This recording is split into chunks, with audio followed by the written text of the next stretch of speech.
Thank you, Chrissy. Round of applause.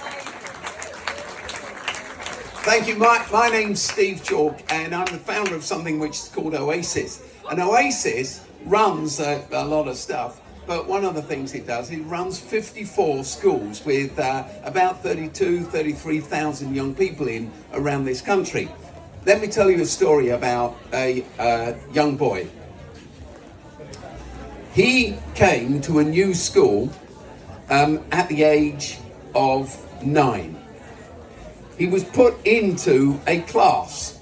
He'd always been okay in his previous school, but he came to school and every morning he kicked off.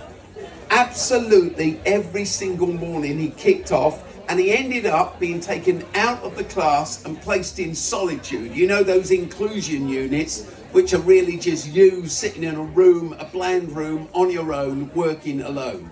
This happened every single day. A child psychologist got involved. He got recommended to CAMS, Child and Adolescent Mental Health Services.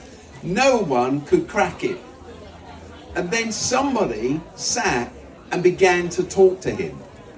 And as he told them his story, as he had the safe place to actually tell the story of his life, what became clear was this, that his class teacher, a really lovely, genuine teacher who loved children, his class teacher wore a leather belt to keep his trousers up.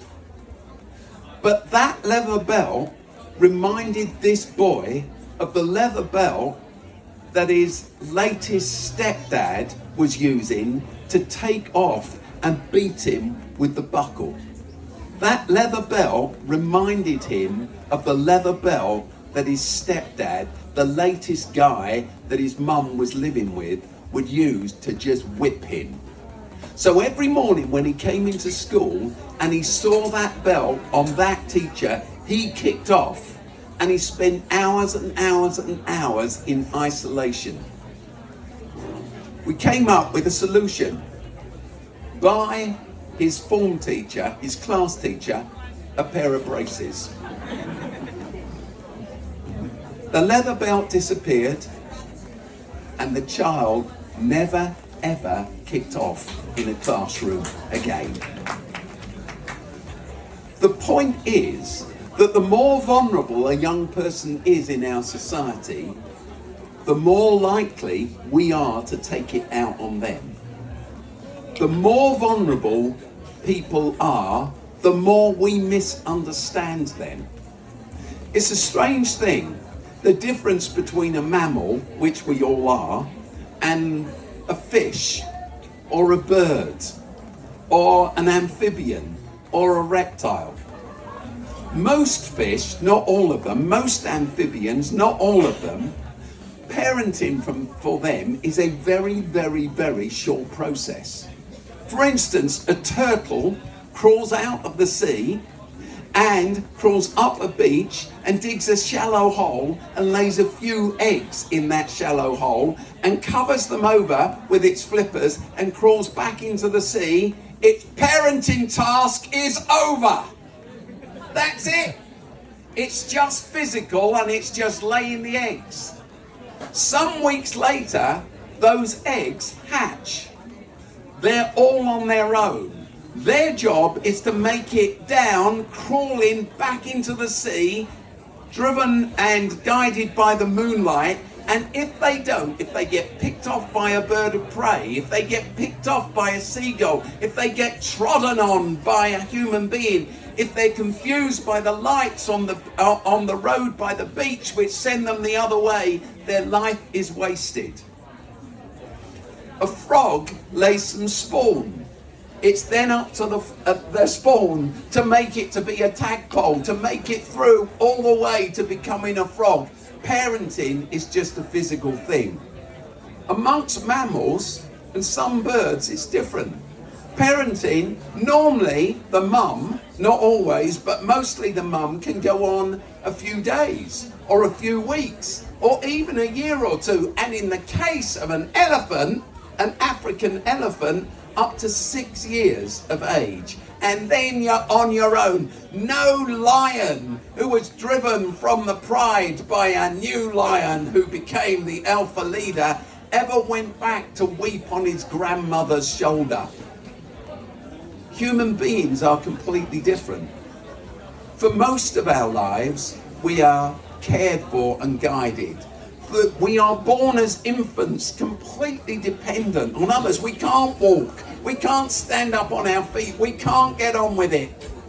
We're completely dependent. And through childhood, we're completely dependent. And on into adolescence and beyond that. But when we don't receive that care, either from our parents, or do you know the term allo-parenting? It's what, the kind of researchers use and the scientists use. It means other parenting. It means not just your parents, but your youth group leader, the school teacher who loves you, the person who lives next door who always stops and talks to you and smiles at you. Allo parenting is what we do. It's what we do in churches. It's what we do in faith communities. It's what people do in so many, the football club and the netball club and etc., etc. Parenting. Why is that so important? Because human beings are the most complex creatures on earth, the most complex mammals. In fact, it's said, I don't know if you know this, it's said that the human brain is the most complex organism that we know of, the most complex organism in the whole of the solar system, and possibly the whole of the universe. And it's built slowly. It's built slowly as through childhood and as through adolescence we get wired up. We get wired up. I don't know if you know this, but 3 months before a baby is born, it has more computing power in its brain than any human being ever has after that. At birth, a baby still has a bit less, but more computing power in its brain than Einstein. More computing power in its brain than Brian Cox. But what it doesn't have is the wiring. What it doesn't have is the connections. And through a secure childhood where we're seen, where we're safe, where we're soothed, that wiring slowly takes place. It doesn't finish until we're in our early 20s. Last Wednesday evening, after 14 years of long work, Oasis finally opened something we call Oasis Restore. Back in 2010, I began a conversation which Oasis followed up on with the Ministry of Justice and said there is no justice for young people. The young people we punish in our country are looked after children, kids that have been pushed from pillar to post, who've never known where they belong, whose brains have not been wired up properly because they're only wired up through love and care, consistent care. We know this. This isn't my opinion, it's a piece of science. It's what every MRI scanner shows us. We can now look into a child's brain. We can look into an adult's brain. Do you know, until around 1995, the only way of researching the human brain was for you to donate your brain to scientists after your death and they'd slice it up. But since then, with the MRI scanner, we can look into a child's brain and see how they develop. We know that a child that's not loved, not seen, doesn't feel safe, isn't secure and isn't soothed, their brain looks like a shriveled walnut. You go on the internet and look, but a child that is loved, their brain, the best way I can describe it is like they're like a full-blown cabbage. It's incredible. What Oasis began doing last Thursday night after 14 years of preparation is we've opened an alternative to Feltham.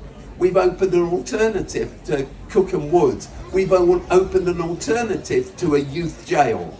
We had to battle to get the law changed, and I can tell you this, we are the first, I'm told this by the Ministry of Justice, we are the first charity in history to be given the responsibility of caring for children who've fallen into the criminal justice system and perhaps done some exceedingly bad things. But the question isn't what's wrong with you, the question is what's happened to you. Because trauma that you don't recognize and evacuate, release, is trauma that walks with you, always. Behavior is a way of communication. All behavior, antisocial or whatever it is communication. We put behavior policies in place in schools, which is why that kid got removed from the class every day. A behavior policy that doesn't understand that what you've got to deal with isn't the behavior, but the driver. You've got to understand what's going on. That's what Oasis Restore is doing, and that's what I wrote a chapter in this brilliant book, Jesus and Justice, all about. Jürgen Moltmann, I don't know if you heard of Jürgen Moltmann, a brilliant theologian who died just earlier this year, absolutely stunning theologian. He said this: the day of judgment, you know the Bible talks a lot about the day of judgment's coming. The day of judgment's coming. He said if you look at it in context, every text without a context is a pretext for anything you want to say. You know, you dangle hell over people, the day of judgment. Moltmann said this, and when I first read it, I went, aha. He said, the day of judgment was a good day. For the children of Israel, an oppressed people, oppressed by superpowers, the news that a good judge would arrive, a judge who was wise. That wasn't a day to fear.